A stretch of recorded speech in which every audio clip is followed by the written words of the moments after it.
Quando era mais novo, costumava morar numa fazenda de cavalos que fazia fronteira com uma vasta floresta e estava próxima de um rio.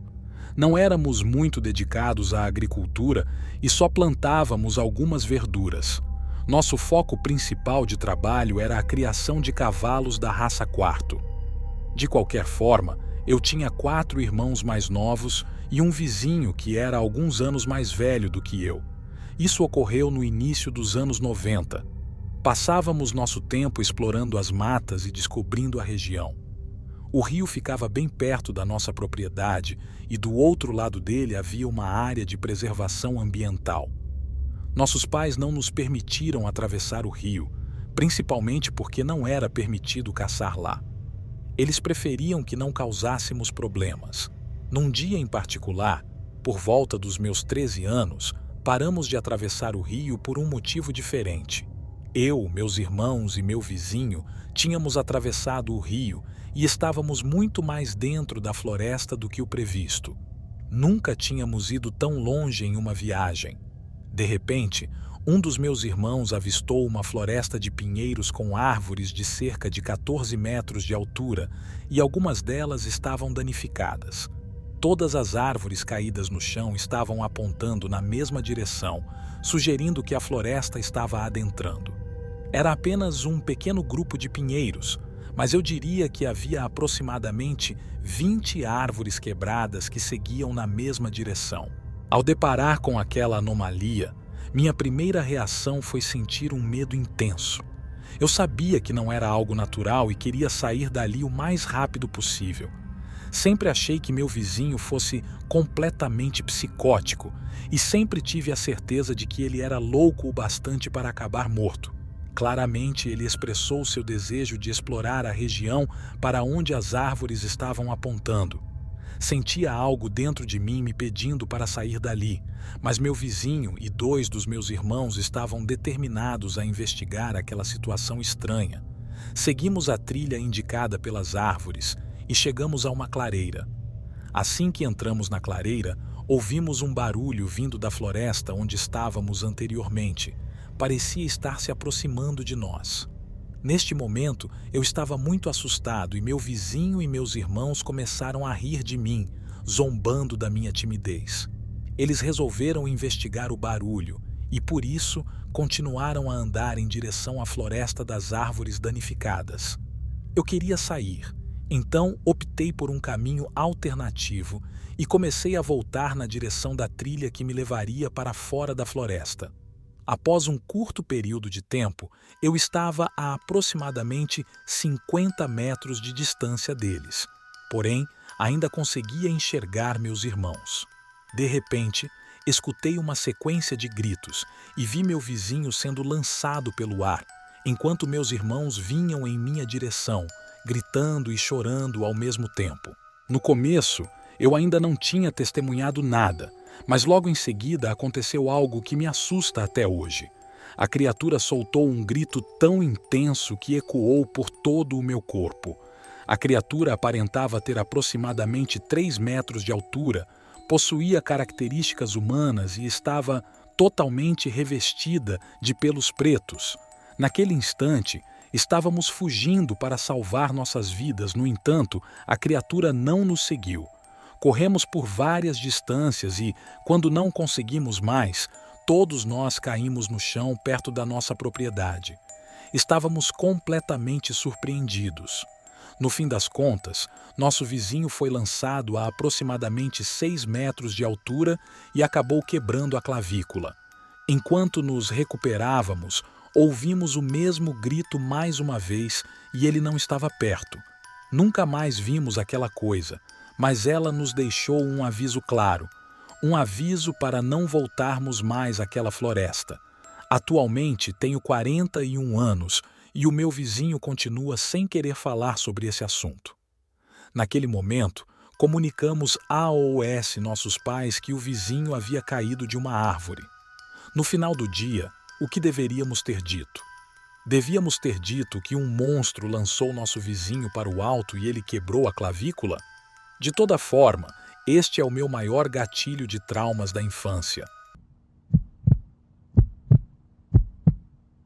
Depois que escurece, há uma atmosfera especial nas fazendas. Passei a maior parte da minha vida em uma fazenda e, mesmo assim, algumas noites ainda me perturbam. São as áreas sombrias, os sons distantes e aquelas figuras que enganam os olhos. Mas nada se equipara à experiência que tive em uma noite específica na minha fazenda. A minha propriedade rural era o lugar onde me sentia mais confiante. Recebi a casa dos meus avós e foi nela que cresci. Brinquei na infância e, em seguida, trabalhei. A suave melodia dos grilos, o aroma do feno acabado de cortar e os sons serenos dos animais se preparando para dormir sempre me traziam tranquilidade. Era um lugar onde eu me sentia conectado com minhas raízes, com as gerações sucessivas dos meus antepassados que tinham trabalhado na mesma terra em que eu estava. Ao longo dos anos, fiz algumas mudanças na propriedade, mas sempre mantive sua essência preservada. Morando aqui, longe do barulho da cidade, eu apreciava ficar sozinho. Os amplos campos rurais me proporcionavam uma sensação de liberdade e a rotina previsível garantia um ritmo tranquilo para os meus dias. A propriedade rural representava algo além de apenas um pedaço de terra. Estava intimamente ligada a mim, conectada às minhas memórias e emoções. Todos os dias, ao cair da noite, eu costumava fazer uma rápida ronda pela fazenda para garantir a segurança dos animais e verificar se tudo estava devidamente fechado. No entanto, naquela noite em particular, enquanto eu estava perto de um celeiro antigo e abandonado, fui surpreendido por um barulho. Era claro que o som que se escutava era de alguém chorando. Quando me aproximei, logo percebi que não era um animal em perigo, mas sim uma pessoa chorando. Essa foi a primeira coisa que pensei ao me deparar com a situação. Com a luz fraca da minha lanterna, notei que era uma criança, possivelmente com 6 ou 7 anos, que parecia ter passado por algum tipo de sofrimento. Ele estava sujo e suas roupas estavam em farrapos. Ele estava tão assustado que parecia ter visto um fantasma ou algo parecido. Eu tentei me aproximar com cautela para não deixá-lo mais assustado, mas ele continuou perturbado. Eu fiz o meu melhor para acalmá-lo, mas ele não podia ou não queria me dizer como acabou naquela situação.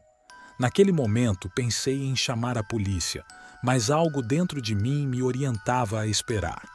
Uau!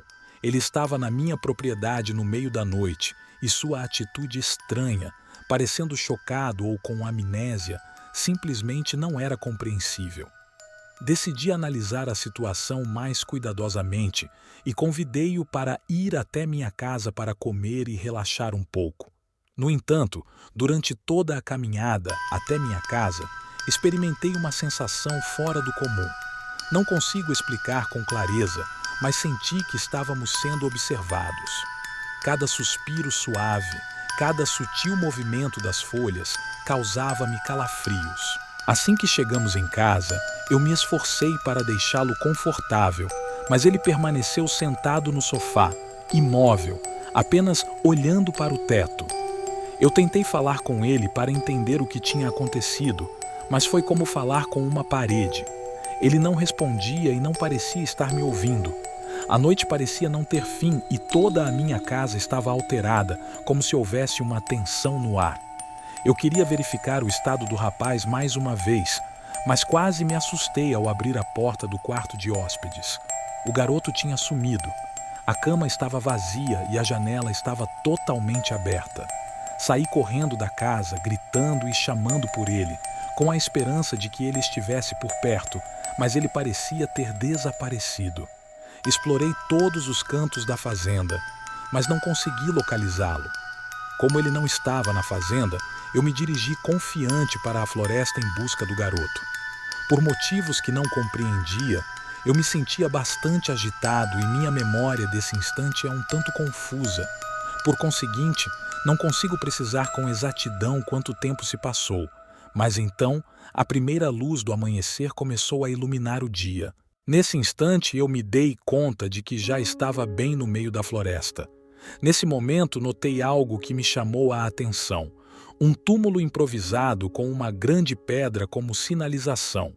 Na sepultura estava gravado o nome de um garoto, assim como o ano de nascimento e o ano de morte. Moro aqui há mais de 11 anos e não me lembro de ter visto essa sepultura antes, o que é compreensível, já que nunca explorei tão a fundo a floresta. Não vi mais aquele rapaz. Depois que relatei a situação às autoridades, a polícia local ficou tão chocada quanto eu. Eles exploraram o local, questionaram algumas pessoas, mas não encontraram nada. Eu apontei para eles o lugar onde encontrei o túmulo, porém eles não sabiam o nome do menino que estava escrito na lápide.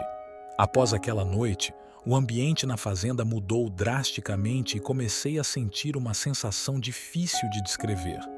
Pensei em deixar a fazenda, mas algo me deteve. A fazenda é onde eu vivo e não deixarei o medo me afastar. O tempo passou, mas aquela sensação de desconforto nunca desapareceu totalmente e de vez em quando, especialmente nas noites mais calmas, eu juro que consigo ouvir um som distante vindo das profundezas da floresta, o inconfundível choro do menino daquela noite.